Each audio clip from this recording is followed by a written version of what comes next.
Lietuvoje nuo pat nepriklausomybės atkūrimo. Deja, nesusikūrė, nesubrando atvira pilietinė visuomenė paremta socialinė partnerystė. Mums nepavyko išlaikyti žmonių bendrystės ir atsakomybės jausmo, kuris atgimimo metais įkvėpė ir suteikė jiems jėgų atkurti Lietuvą. Todėl kiekvienas pilietis turi savo atsakyti į klausimą, kiek sąžiningai prisidėjo ir prisideda prie tėvynės gerovės.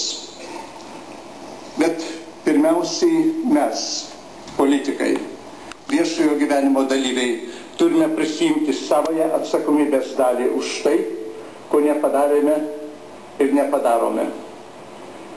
Privalome pripažinti, kad nesugebėjome sutelkti žmonių bendriems tikslams, kad rodome tokius elgesio ir veiklos pavyzdžius, dėl kurių turėtų būti mažiausiai gėda. Pagaliau, gąsdindami žmonės esamą sunkia ir grėsinčią dar sunkesnę padėtimi, ignoruojame pasaulio raidos istoriją ir patirtį.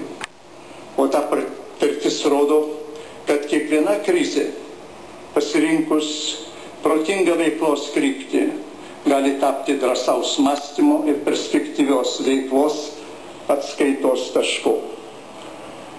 Todėl neabejoju, kad dabartinis sunkmetis teikia politikams galimybę įgyvendinti tai, apie ką jie tiek daug yra kalbėję. Įvykdyti seniai pribrendusi proveržį ir pradėti veikti taip, kad žodžiai nebesiskirtų nuo darbo. Pirmųjų tokių permainų ženklų galėtų būti reali aukštojo mokslo sistemos pertvarka. Lietuvoje pasaulinė krizė nesukėlė, o tik išryškino įsisenėjusią problemą, apkartinusią visą nepriklausomybės 20-metį. Jos kilmė aiški ir akivaizdi, bendromis vertybėmis grįsto mąstymo ir veiklos stoka.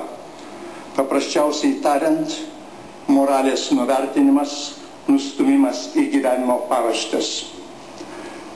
Sunkmečio akivaizdoje galime rinktis skirtingus kelius.